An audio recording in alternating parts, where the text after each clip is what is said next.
Wow, there are great clients out there and not so great clients out there. That is so true. There are clients who have no problem paying what you're worth.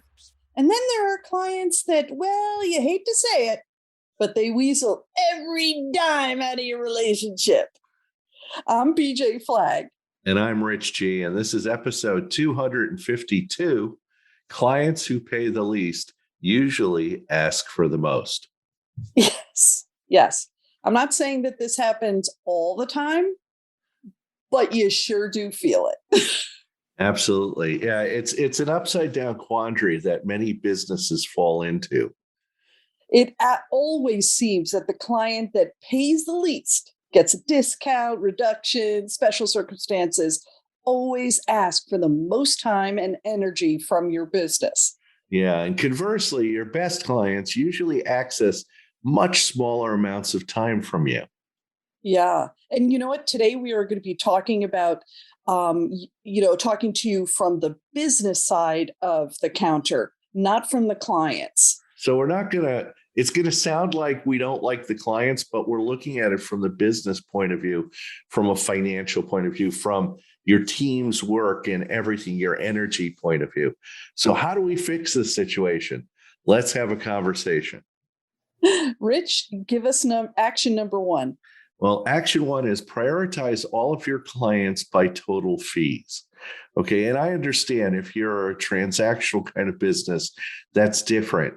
But if you have more of a client based business, this provides a solid measure and benchmark to better understand who are your best clients and who are the clients that pay the least.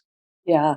And you can make, use a simpler, complex metrics to better understand who are the most valuable clients in your business. I think you're going to be surprised. Rich and I had a long conversation about this, and we were pretty surprised. Yeah, I used to like rank clients based upon how much they paid me. But then I started looking at how many hours I would work with them divided by how much they paid me. And it was a radical change in the priority. And some of these clients, I'm like, they're not using any of my time and they're paying me a lot of money. And Yeah. so they just zipped right to the top of the list. And it was an eye-opening experience for me. So start to look at what are the metrics in your business. It could be time, it could be product, type of product, Yeah. service, whatever. Yeah. We find that the ones, we might have a couple that are at a lower rate, but they are so efficient and they always have Yeah. everything buttoned up. The assets are ready. What we need to do is ready. Consequently, they're one of our favorite clients Yeah. because we can get it done. So it really works out nicely. Action number two is set boundaries and stick to them.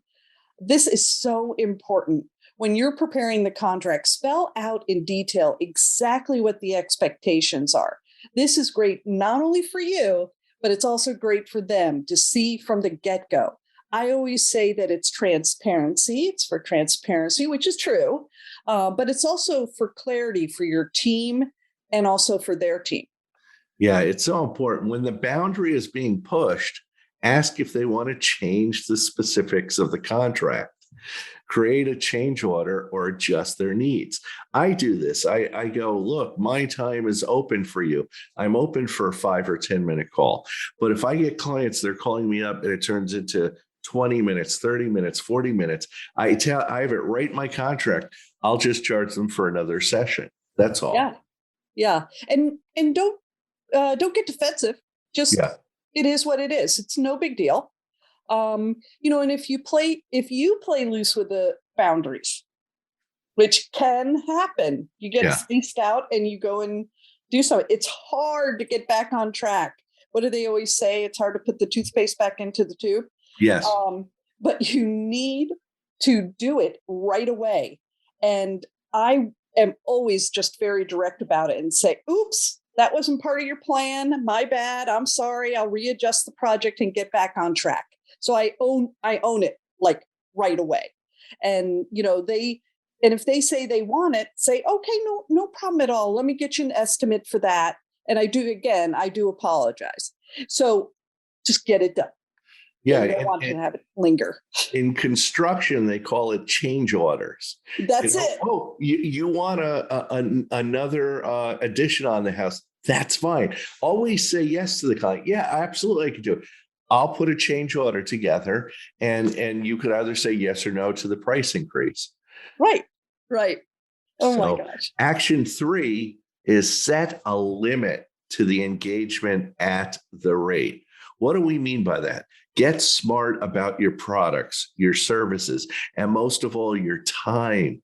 Many business owners treat every customer the same, and that's a mistake. Oh my gosh. There are some clients who value your abilities and time more than others. And it's your job to develop a product slash service structure that will benefit your bottom line. And that is something for you to understand. You're worth it. So make sure that you know what those numbers are. I could talk about two clients from like 5 years ago. One client used to call me and like he needed me immediately. It was like there were people dying if he didn't talk to me. And I was like, I'm on with a client right now. I could talk to you in about an hour. And oh, I need to talk to you right now. And then I had a client, they would like call me up and go, Rich, I'm so sorry to bother you in between sessions. And they would just be, oh, I'm so sorry. I'm using, and I'm like, no problem, no Yeah. problem at all. It's Two so different worlds, yeah, right? it's funny. You have to set limits. You have to value your time, your energy, and your team's time too. That's so important. We forget, it's your business, but your team might be getting stretched by some of these bad customers. So if you have Right. to let the client know up front that they will only get one call a month or one reach out a week. Other than that, they're on their own.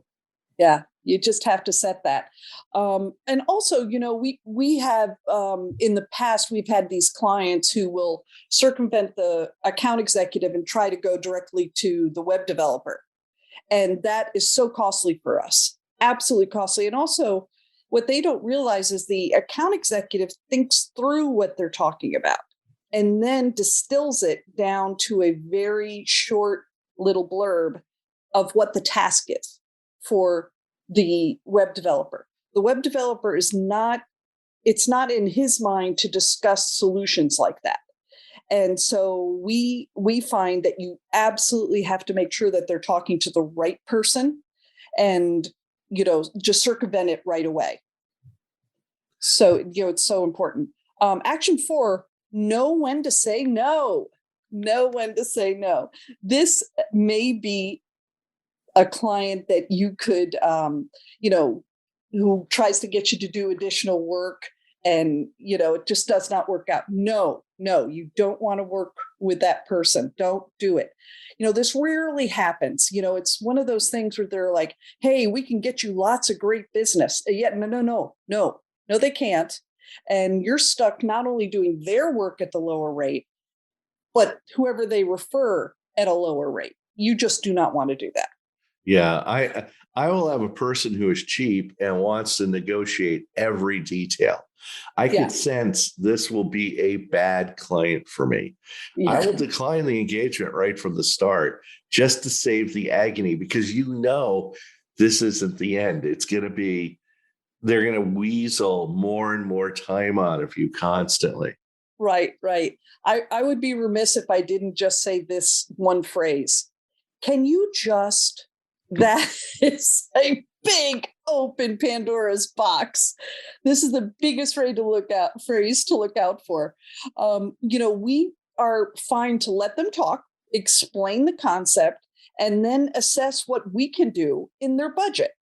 Now, but we always will say no up front if it's something that's just so out of the scope of the project. We just will nip it in the bud right away. Yeah. And no may need to be said when you're re-upping an engagement. I'm Yeah. careful to restate the parameters and add cost if they constantly press for over the contracted work. Don't let it happen twice. Yeah. And, we're hoping that a lot of these actions that we're talking about give you, kind of steel you to the fact that you're worth it. You're Yes. totally worth it. And you're worth working with people who value you and value your team. So Yeah. we hope you get that out of this podcast. Yeah, and the biggest thing is I'm gonna restate it again. We're not saying all your clients are bad, but we all know there are those clients out there that will try to get anything and pay the least amount of money. And as a business, you can't survive with these kind of clients if you have a lot of them. Right. So Right. So don't go looking for them. our resource this week is an incredible book by Andrew Sobel. It's called It Starts with Clients, Your 100-Day Plan to Build Lifelong Relationships and Revenue. It's a great 100-day plan for conquering 14 tough client development challenges and growing your client base in any market conditions, even like the conditions today. Yeah. And he has encapsulated 25 years of unique research, including personal interviews with over 8,000 top executives and successful rainmakers, into this incredible practical roadmap for winning more, new clients and growing your existing relationships. And the most important part is he helps you master the art of reframing client requests and leading to broader, higher impact engagements. Yeah. And whenever we're looking at something like that, whether you're, early in your career, or, and you need a comprehensive guide, this is definitely the book for you. But also, if you're a seasoned professional, it is really good to kind of look back and say, whoops, okay, all right, I need to get my business growth going again. So it's great for both levels. Well, that's a wrap. You know where to find us. BJ is at newrenew.com and Rich is at richg.com. Absolutely. And thanks to our producer, Richard Scalzo, for consistently delivering the best small business podcast every Tuesday. Have an unbelievable week and catch you later.